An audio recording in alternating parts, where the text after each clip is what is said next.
Olá, você que se liga no seu portal de notícias LP Urgente. Um susto marcou a noite da última sexta-feira no residencial Sinai, em Lago da Pedra, no Maranhão.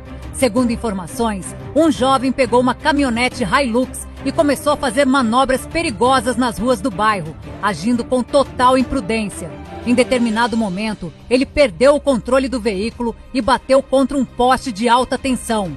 Com o impacto, o poste acabou cedendo e caiu, provocando um curto-circuito que deixou toda a região no escuro, deixando os moradores bastante preocupados.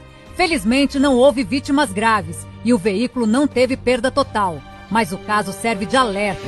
Dirigir com responsabilidade é fundamental para preservar vidas e evitar danos materiais. Siga e compartilhe seu portal de notícia com confiança e responsabilidade. LP Urgente.